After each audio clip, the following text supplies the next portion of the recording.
Hello friends, big win learnings में आपका स्वागत है। आज आपके लिए मैं लेके आया हूँ इंग्लिश के सिनोनिम्स पार्ट 7। इससे पहले मेरे पार्ट 6 तक सबके सब वीडियोस अपलोड हो चुके हैं और मैं उम्मीद करता हूँ कि आप सब ने वो सबके सब सुने होंगे और उनको समझा होगा और उसके अंदर जैसे जैसे वो मेथड दे रखे हैं आपने उनको फॉलो किया होगा। आज आपके सामने मैं लेके आ रहा हूँ पार्ट 7। इसमें बहुत सारे ऐसे वर्ड हैं जो बहुत इम्पोर्टेंट हैं और वो पेपर में कहीं ना कहीं रिपीट भी हुए हैं। तो दोस्तों चलिए स्टार्ट करते हैं इंग्लिश के सिनोनिम्स पार्ट 7। फ्रेंड्स, आज का पहला वर्ड जो हमारा वर्ड है वो है इन्फोर्समेंट।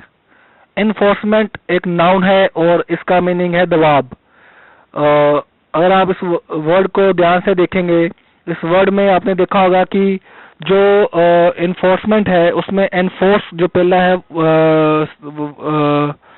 एक तरह से उसका वर्ड रूट है। वो एनफोर्समेंट जो वर्ड है वो किसी के ऊपर प्रेशर डालना या किसी के ऊपर किसी चीज को प्रेशराइज करना, फोर्स करना, उस पर्पस के लिए यूज किया जाता है। इन्फोर्समेंट में मैं आपको एक चीज बताता हूँ कि ये मोस्ट ऑफ टाइम ये लीगल वे से ही यूज किया जाता है, कानूनी तौर के लिए ही यूज किया जाता है। आप जब कभी भी कोई ऐसा आर्टिकल या कोई न्यूज सुनेंगे जिसमें कुछ कानून के बारे में या किसी लॉ के बारे में कुछ बताया जा रहा हो, तो उसमें एनफोर्समेंट का जो वर्ड है वो हमेशा मतलब मोस्टली आपको दिखेगा जो सुनेगा। और इसका मैं आपको हिंदी में जैसे मैंने बताया इसका मीनिंग है दबाव और इंग्लिश में डेफिनेशन है the act of compelling execution of और कंप्लायंस विद लॉ, रूल और ऑब्लिगेशन।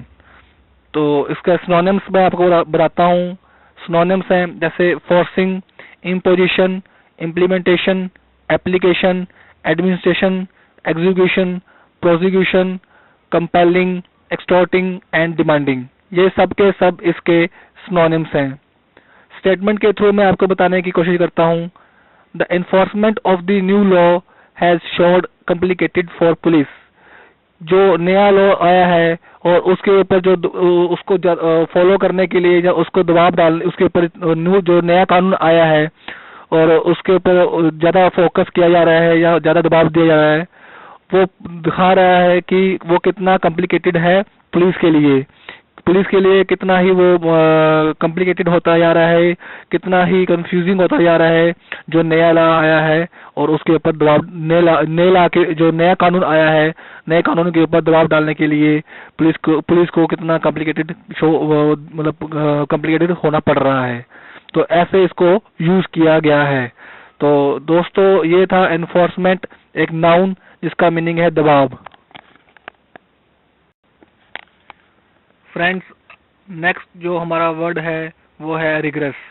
रिग्रेस एक एडजेक्टिव है जिसका मीनिंग है सख्त या कठिन या कठोर भी कह सकते हो आप। इंग्लिश में इसकी जो डेफिनेशन है वो है एक्सट्रीमली सिस्टेमेटिक एंड केयरफुल, या आप ये भी कह सकते हो स्ट्रिक्टली अप्लाइड और एडहर टू, कि कोई रूल है या कोई सिस्टम है उसको आपने बड़े ही सख्त तरीके से या बड़े ही कठोर तरीके से अप्लाई करना है या उसको किसी सिस्टम पे एप्लीकेबल करना है। तो उसको हम ये रिग्रेस यूज कर सकते हैं वहां पे वर्ड। इसके सिनोनिम्स हैं strict, stern, stringent, tough, hard, cruel, harsh, rigid, unsparing, inflexible, uncompromising, demanding. ये सब के सब इसके सिनोनिम्स हैं और स्टेटमेंट के थ्रू मैं आपको एक बार बताने की कोशिश करूंगा, समझाने की कोशिश करूंगा। स्टेटमेंट में जैसे हमने लिखा हुआ है एग्जाम्पल में, the young man changed his mind about joining the military after a day of rigorous training. एक नौजवान लड़का है, उसने अपना माइंड चेंज कर लिया कि वो अबाउट दी वो मिलिट्री ज्वाइन नहीं करेगा जब उसने एक दिन की कठोर ट्रेनिंग जो कठोर ट्रेनिंग लेने के बाद। मतलब आप ये कह सकते हो कि कोई नौजवान है और उसने एक दिन की ट्रेनिंग की मिलिट्री में। वो आपको पता है कि मिलिट्री की ट्रेनिंग बहुत टफ होती है, सिस्टमेटिकली और बिल्कुल पंचुअली काम किया जाता है वहाँ पे, जल्दी उठा जाता है सुबह सुबह। तो उसने एक दिन की ट्रेनिंग ली और उसके बाद उसने अपना माइंड चेंज कर लिया कि वो अब मिलिट्री ज्वाइन नहीं करेगा। तो अब आप समझ गए होंगे कि इस वर्ड के थ्रू हमने इसको कैसे यूज किया है। तो ये था रिगरस, जो एक एडजेक्टिव है जिसका मीनिंग है कठोर या सख्त भी बोल सकते हो आप इसको। तो आप भी इसको यूज कीजिए। ये वर्ड बहुत ही इंपॉर्टेंट है, मोस्ट मोस्ट इंपॉर्टेंट वर्ड है और बहुत यूज होता है। तो ये था रिगरस, जो एक एडजेक्टिव है। फ्रेंड्स, नेक्स्ट वर्ड है एक्सोडस। एक्सोडस एक नाउन है और इसका मीनिंग है विदा, या आप इसको ऐसे भी कह सकते हो गमन। गमन मतलब करने का कि प्लान करना, आप प्लान भी कह सकते हो, प्लान करना या विदा करना किसी को। और इसका मैं आपको एक रूट बताता हूँ। ई एक्स जहां भी लगा होगा, जिस वर्ड के आगे लगा होगा, उस वर्ड से आप ये गैस कर सकते हो कि किसी चीज को बाहर जाना, किसी चीज का बाहर का जाना, उस वे में वो बात कर रहा है। क्योंकि एक्स का मीनिंग होता है एग्जिस्ट। आप ऐसे इसको अपने माइंड में सेट कर सकते हो या माइंड में स्टोर कर सकते हो। एक्सोडस भी एक तरह से वही मीनिंग निकालेगा। जहां आप देखते हो एक्स एग्जिस्ट, एग्जिस्ट भी ऐसे निकलता है EXIT कि बाहर निकलना। एक्सोडस का मीनिंग भी है विदा या गमन या प्लायन। तो आप इस वर्ड को ऐसे ही याद कर सकते हो कि एक्स मतलब एक तरह से बाहर निकलना। अगर आपके वहां पे सिनोनिम्स आते हैं और ऑप्शन में आपको कोई ऐसी चीज नजर आती है या ऐसा ऑप्शन नजर आता है जो बाहर की तरफ इशारा कर रहा हो या बाहर की तरफ कुछ किसी से नोट आपको साइन दे रहा हो, तो आप उसको जज कर सकते हो, उसको टिक कर सकते हो। तो आप इस तरीके से इसको अटेम्प्ट भी कर सकते हो अपने पेपर में। लेकिन ये वर्ड बहुत अच्छा वर्ड है और बहुत रिपीट होता है। आप ऐसा कह सकते हो कि ये अगर आप न्यूज़पेपर पढ़ते हो, ये हर एक या दूसरे दिन आपको रिपीट मिलेगा। तो एक्सोडस एक नाउन है और इसका मीनिंग है विदा या गमन या प्लान। आप इसको डेफिनेशन बता सकता हूँ आपको मैं इंग्लिश में। ए मास डिपार्चर ऑफ पीपल, कि काफी ज्यादा ज्यादा लोगों का जाना, काफी लोगों का जाना। जैसे आजकल आप न्यूज सुनते होंगे, यूपी में भी काफी एक चला था, करियाना एक जगह है यूपी में, और वहाँ पे कुछ ऐसा एक पर्टिकुलर रीजन, जो रीजन के लोग थे वो वहाँ से चले गए थे।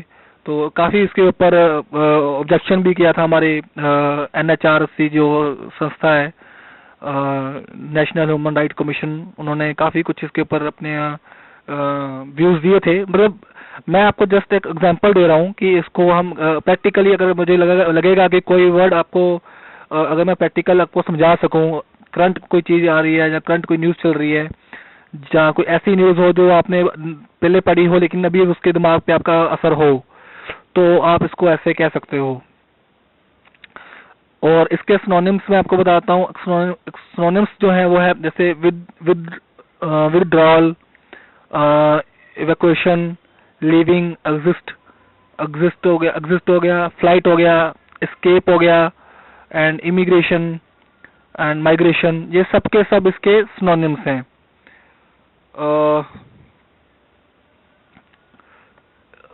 स्टेटमेंट के थ्रू मैं आपको बताता हूँ। स्टेटमेंट में जैसे लिखा हुआ है, a mass exodus of refugees from the distress city, कि कोई सिटी है, एक शहर है, उसके अंदर काफी प्रॉब्लम्स क्रिएट हो गई हैं या दंगे हो गए हैं आप कह सकते हो, या कुछ ऐसी प्रॉब्लम्स क्रिएट हो गई हैं कि वहां रहना मुश्किल हो रहा है किसी के लिए, काफी लोगों के लिए। तो वो वहां से काफी मतलब काफी लोग वहां से जा रहे हैं, काफी लोग वहां से विदा ले रहे हैं, या काफी लोग वहां से पलायन कर रहे हैं। तो आप इसको ऐसे यूज कर सकते हो। आप इसको यूज बहुत तरीके से कर सकते हो। एक्सोडस बहुत कॉमन वर्ड है, बहुत कॉमन वर्ड है। और दोस्तों आपको मैं एक चीज बताता हूँ, ये पेपर में रिपीट भी हुआ है, तो इसको आप नोट करके रखें, ये पेपर में आ सकता है कभी भी। तो ये था एक्सोडस, जो एक नाउन है और जिसका मीनिंग है a mass departure of people. Friends, next word है प्लंज। प्लंज एक नाउन भी है और एक वर्ब भी है, और आप इसको एज ए नाउन और एज ए वर्ब भी यूज कर सकते हो। फ्रेंड्स, इसका हिंदी में मीनिंग है डुबकी या फिर प्रवेश करना, और इंग्लिश में डेफिनेशन है जंप और डाइव क्विकली एंड एनर्जेटिकली। और इसको हम ज़्यादातर अगर आप देखेंगे यूज़ किया जाता है जहाँ पे कोई चीज़ नीचे की तरफ गिर जाती है, जहाँ हाई टू लो या टॉप टू बॉटम आप कह सकते हो कि कोई चीज़ नीचे आ रही है। और सिनोनिम्स हैं इसके dip, observe, engulf, immerse, steep, dunk, dive, plunk, ये सब के सब इसके सिनोनिम्स हैं। और आप इसको स्टेटमेंट के थ्रू भी ऐसे यूज कर सकते हो, स्टॉक प्राइसेस प्लस टू ए रिकॉर्ड लो, कि जो स्टॉक प्राइस है वो जो आज तक का रिकॉर्ड था, सबसे लोएस्ट रिकॉर्ड था, वो उसकी तरफ वो उस वैसे वो गिर गए, उस तरह वो गिर गए। जो प्राइस थे वो रिकॉर्ड जो प्राइस थे वो इतने गिर गए कि वो रिकॉर्ड लो रिकॉर्ड बन गया है उसका आज तक का। तो ऐसे इसको आप यूज कर सकते हो। अदरवाइज आपको मैं एक और एग्जांपल दे सकता हूँ। जैसे कोई व्हीकल है वो ब्रिज के ऊपर जा रहा है, और एकदम से ब्रिज अगर टूट जाता है और वो व्हीकल नदी में गिर जाता है, तो आप उसको ये भी कह सकते हो the vehicle plunged into into the river, कि वो नदी में गिर गया। तो आप उसको भी कह सकते हो, ऐसे भी कह सकते हो। तो आप इसको यूज करेंगे तो आपको धीरे धीरे इसका यूज करना भी आ जाएगा। तो मैंने जैसे अभी आपको दो एग्जांपल दिए हैं, तो ऐसा भी आप समझ सकते हो कि हम इसको कैसे यूज कर सकते हैं। तो ये था प्लंज, जो एक नाउन भी है और एक वर्ब भी है। फ्रेंड्स, नेक्स्ट जो वर्ड है वो है इविक्ट। इविक्ट एक वर्ब है, और आप इसको मोस्ट मोस्ट इम्पोर्टेंट वर्ड कह सकते हो। ये वर्ड जो है बहुत आता है न्यूज़पेपर में, और अगर आप कोई कोचिंग ले रहे हो या किसी इंस्टीट्यूट से पढ़ रहे हो या खुद भी पढ़ रहे हो, ये आपको उस बुक में भी जो यहाँ पे आप सिनोनिम्स पढ़ रहे होंगे उसमें भी ये वर्ड मिल जाएगा आपको। विक्ट जो वर्ड है वर्ब है, और इसका मीनिंग है निकाल देना, किसी स्थान से निकाल देना। और इसका जो डेफिनेशन है इंग्लिश में वो है expel someone from a property especially with the support of the law, किसी को भी निकाल देना जैसे, पर लेकिन वो अगर वो कानूनी तरीके से निकाला जाएगा उसी के लिए यही ये वर्ड बना है इविक्ट। इविक्ट जो है एक वर्ब है जैसे मैंने आपको बताया, और इसके जो सिनोनिम्स हैं वो है expel, eject, remove, dislodge, drive out, dispossess, force out. ये सारे के सारे इसके सिनोनिम्स हैं। और मैं आपको एक स्टेटमेंट के थ्रू समझाने की कोशिश करता हूं। जैसे Rohan Singh the contestant to be evicted from this show shares the that the show is not scripted. जो मान लीजिए कोई शो था, और आप उसमें एक कंटेस्टेंट हैं जिसका नाम है रोहन सिंह, और वो शो से बाहर हो गए हैं और या उनको निकाल दिया गया है, और बाहर आके वो अपने व्यूज शेयर करते हैं कि जो ये शो है, कोई भी शो है, चाहे वो रियलिटी शो है या आप इसको रियलिटी शो की तरह कंपेयर कर सकते हो कि ये जो शो है ये स्क्रिप्टेड नहीं है कि पहले से स्क्रिप्ट लिख दी हो और हम वैसे प्ले कर रहे हो, ऐसा नहीं है। जो है वो रियल दिखाया जा रहा है। तो ऐसे आप कह सकते हो कि Rohan Singh the contestant to be evicted from this show shares that the show is not scripted, कि वो उनको निकाल दिया गया है और वो बता रहे हैं कि जो शो है वो स्क्रिप्टेड नहीं है। तो evicted फ्रॉम दिस शो आप समझ गए होंगे कि इस शो से निकाले हुए कंटेस्टेंट जिनका नाम है रोहन सिंह। तो evict जो वह वो एक वर्ब है, और जिसका मतलब है स्थान से निकाल देना, या किसी को एक्सपेल कर देना, या किसी को रिमूव कर देना। तो ये है evict as a verb. Friends, next word है इवेड। सॉरी। इवेड एक वर्ब भी है और एक नाउन भी है, और इसका मीनिंग है टाल मटोल करना या समझ में ना आना। और ये वर्ड बहुत बहुत बहुत यूज होता है न्यूज में, और खासकर पॉलिटिकल न्यूज अगर पढ़ोगे आप या सुनोगे उसमें, जहाँ कोई आप पॉलिटिकल आर्टिकल पढ़ रहे हो उसमें भी ये वर्ड आपको जरूर मिलेगा। क्योंकि जो पॉलिटिशियन है हमारे, वो हमेशा जो अच्छी बातें होती हैं, जो काम की बातें होती हैं, उनको वो हमेशा इवेड करते हैं, टाल मटोल करते हैं। और इसको मैं इंग्लिश की जो डेफिनेशन में बताता हूँ आपको, जिसका मीनिंग है escape और अवॉइड समवन और something specially by trickery method. कि किसी चीज को अवॉइड करना या उससे बचना, और इस तरीके से बचना कि आप उसको मतलब ट्रिकरी यूज कर रहे हो, ट्रिक्स यूज कर रहे हो, या कोई ऐसा बहाना मार रहे हो कि आप उस चीज को आप उस चीज से बचना चाहते हो, या उस पर्सन से या किसी आदमी से या किसी औरत से आप बचना चाहते हो, और टाल मटोल कर रहे हो, और उसको कोई टॉपिक है चेंज कर रहे हो, तो उसको हम अवॉइड की कह सकते हैं कि अवॉइड करना। इसके सिनोनिम्स बताता हूँ आपको। सिनोनिम्स हैं सर्कमवेंट, इल्यूड, हेज, डॉज, ये सारे के सारे इसके सिनोनिम्स हैं। अब मैं आपको सेंटेंस के थ्रू बताता हूँ कि हमने इसको कैसे यूज किया है। He would aware the journalist question about the development of this city. जैसे कोई पॉलिटिशियन है और उसको किसी जर्नलिस्ट ने सिटी की डेवलपमेंट के बारे में पूछा, और वो उसको पता है कि उसने कुछ नहीं किया उस सिटी के लिए या शहर के लिए, तो वो उस जर्नलिस्ट का जो क्वेश्चन है उसको टाल मटोल कर रहा है या करेगा। तो इसके को हम इसको ऐसे यूज करते हैं कि वो उस जर्नलिस्ट के क्वेश्चन को टाल मटोल करता है जब उसको उसकी सिटी की डेवलपमेंट के बारे में पूछा जाता है। तो आप समझ गए होंगे इस वर्ड का यूज कैसे करना है, और आप इसको भी यूज कीजिए। जैसे आपके कुछ फ्रेंड्स होंगे जो टाल मटोल करते होंगे, आप उनको कहते होंगे लेकिन वो जवाब नहीं देते, या फिर कोई बहाना मार के वो चले जाते हैं, तो ऐसे या आप उसको यूज कर सकते हैं। तो ये था इवेड। इवेड का मतलब है टाल मटोल करना, और ये एक वर्ब भी है और एक नाउन भी है। तो दोस्तों ये था इवेड। फ्रेंड्स, नेक्स्ट वर्ड है डिसवेड। डिसवेड एक वर्ब है, और इसका मीनिंग है रोकना, या फिर कोई काम ना करने के लिए समझाना। आप कोई ऐसा काम कर रहे हो जो आपके पेरेंट्स को लगता है कि ये ठीक नहीं है, जहाँ आगे जाके आपको नुकसान करेगा, तो आप उसको कह सकते हो कि आपके पेरेंट्स आपको डिसवेड कर रहे हैं। और इसका इंग्लिश में मैं डेफिनेशन बताता हूँ। इंग्लिश में डेफिनेशन है convince someone not to take a particular course of action. कि किसी पर्सन को काम करने के लिए रोकना और उसको मनाना कि वो वाला काम ना करे जो वो काम करना चाहता है, क्योंकि हो सकता है कि वो आगे जाके लिए उसको ठीक ना हो, उसके लिए ठीक ना हो। सिनोनिम्स कह सकते हैं डिस्करेज, प्रिवेंट, डाइवर्ट, डिहोट एंड स्टॉप। ये इसके सिनोनिम्स हैं।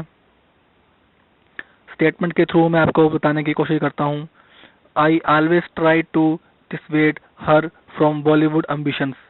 मैं हमेशा उसको उसकी जो बॉलीवुड की इच्छाएं थी या बॉलीवुड की जो एम्बिशंस थे उसके, मैं उसको हमेशा उसको रोकता रहा, या उसको ना करने के लिए मना करता रहा और समझाने की कोशिश करता था। तो आप इसको ऐसे यूज कर सकते हो। और डिसवेड एक वर्ब है, और ऐसे वर्ब ही हमने यहाँ यूज किया है। तो आप इसको ध्यान से देखेंगे।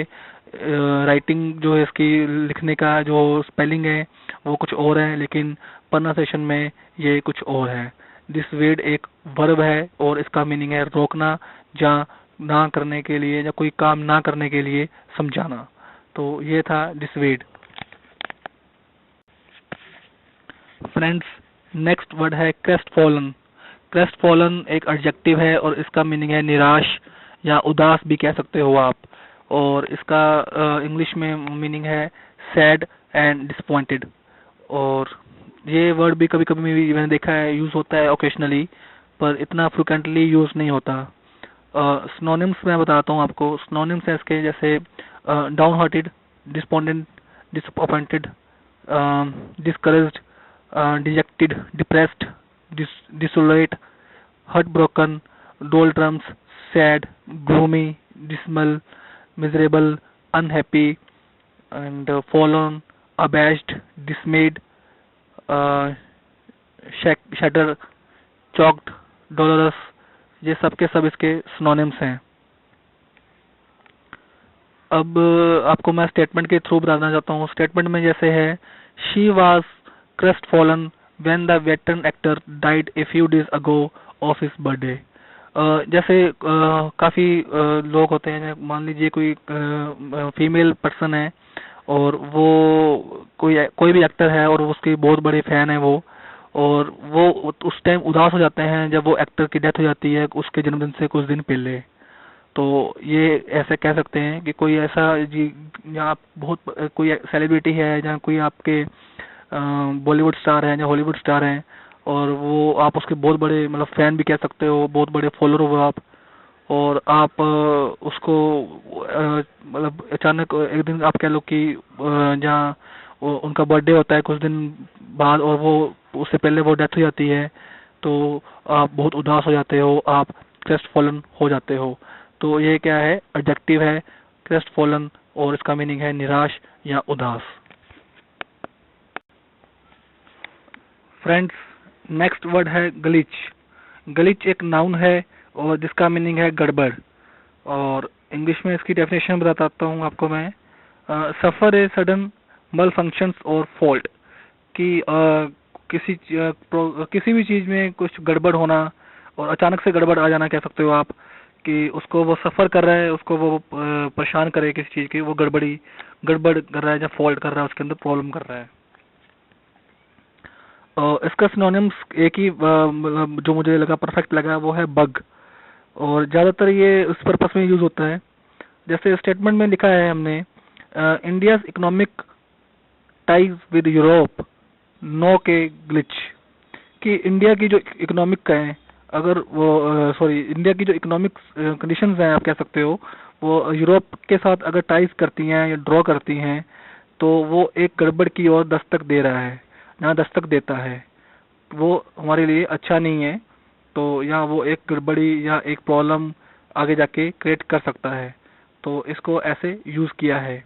तो दोस्तों, ये था ग्लिच, जो एक नाउन है जिसका मीनिंग है गड़बड़। फ्रेंड्स, आज की वीडियो का लास्ट वर्ड है विविड। विविड एक एडजेक्टिव है जिसका मीनिंग है उज्जवल, और आपको मैं एक चीज और बताता हूँ, विविड जहाँ पे भी ऐसा कोई वर्ड आ जाए जिसके अंदर वी आई पहले लगा हो, स्टार्टिंग में वी आई हो, जैसे विटामिन, विटामिन भी कह सकते हो आप, वाइटल भी कह सकते हो, और इसमें जैसे विविड विविड है वो भी कह सकते हो। ये सारा जैसे ही वी आई आगे लग जाएगा, तो आप इसको ऐसे समझ लीजिए कि कुछ एनर्जेटिक के चीज एक्शन के बारे में बात कर रहे हैं, जहाँ कोई ऐसा, और अगर आपके पास ऑप्शन दिए रखे हैं उस ऑप्शन में ढूंढने की कोशिश करें कि जिसमें एनर्जेटिक कुछ मतलब आप कह सकते हो आपको वो पावरफुल फीलिंग्स दिखाता हो, स्ट्रॉन्ग फीलिंग दिखाता हो, और उस पर्पस में अगर कहीं बात कर रखी हो, आप उसको ही टिक करें, उसको ही अटेम्प्ट करें। तो क्योंकि ये बना ही विटामिन, जैसे पावर से, वी आई विटामिन हो गया, वाइटल हो गया, विविड हो गया, वी आई अगर जहां भी आपको नजर आ जाए किसी भी वर्ड में स्टार्टिंग में, तो आप उसको ऐसे सोच सकते हैं कि कुछ पावरफुल बात कर रहा है, एनर्जेटिक बात कर रहा है, और कोई एनर्जेटिक एक्शन की बात कर रहे हैं। ऐसे उसको आप इजीली गेस कर सकते हैं, इजीली आपको पता चल सकता है कि हाँ कुछ ऐसा हो रहा है उसको उस वर्ड में या उस सेंटेंस में, जो अगर आपको हाँ मिल जाता है तो ऐसा आप सोच के, मतलब जैसे डायनेमिक हो गया, एनर्जेटिक हो गया, लाइवली हो गया, ऐसे अगर वो उसमें एक्सप्रेशन दे रहा है तो वो आप उसको चूज कर सकते हैं अगर आपके किसी भी वर्ड में वी आई लगा हो। तो अब जैसे यहाँ पे विविड है, विविड एक एडजेक्टिव है जिसका मीनिंग है उज्जवल, और इसका डेफिनेशन है प्रोड्यूसिंग पावरफुल फीलिंग्स और strong clear images in the mind, कि बिल्कुल साफ इमेज आपके दिमाग में कुछ भी डिस्ट्रैक्शन नहीं है, कुछ भी प्रॉब्लम नहीं है, बिल्कुल पावरफुल, मतलब एक तरह से पावरफुल फीलिंग, एनर्जेटिक फीलिंग्स आपको आप दे प्रोड्यूस हो रही हैं। और वो उसको क्या है, उज्जवल बोलते हैं हम, और विविड बोलते हैं। सिनोनिम्स में बताता हूँ आपको: faithful, authentic, clear, lucid, impressive, colourful, lively, and memorable, unforgettable, and effective, and graphic, emotive, ये सब के सब इसके सिनोनिम्स हैं। अब मैं सेंटेंस के थ्रू आपको बताना चाहता हूँ: memories of that evening were still vivid, कि उस शाम की जो मेरी यादें थी वो अभी भी मेरे माइंड में उज्जवल हैं, या उज्जवल थी, सॉरी, सेकंड वर्ब लगा हुआ है तो वो पास्ट की बात कर रहा है। Memories of that evening were still vivid, कि उस शाम की जो मेमोरीज थी, उस शाम की जो यादें थी, वो अभी भी उज्जवल उज्जवल थी। तो आप इसको आगे कुछ भी लिख सकते हो: vivid in my mind, in vivid in my heart, और ऐसे आप इसको यूज कर सकते हो। तो ये था आज का लास्ट वर्ड, विविड, और जो एक एडजेक्टिव है जिसका मीनिंग है उज्जवल, और इंग्लिश में मीनिंग है प्रोड्यूसिंग पावरफुल फीलिंग्स और strong clear images in the mind. तो ये था last word, vivid, vivid as a adjective.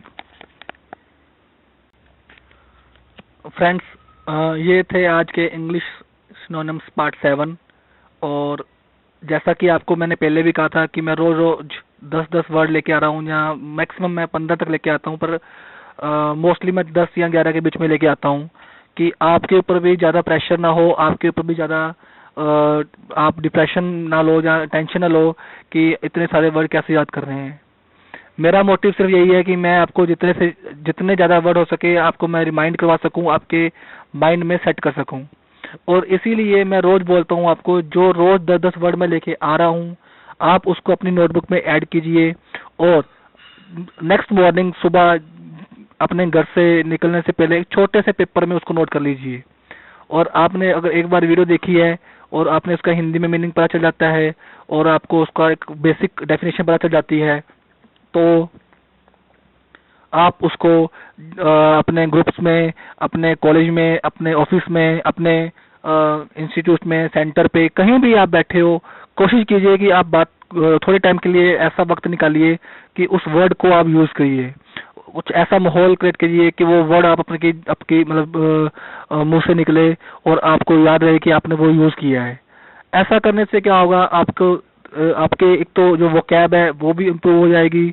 और मैं आपको एक चीज और बताता हूँ कि हमारा माइंड जो आप बोलते हो उसको वो जल्दी रिकैप भी करता है।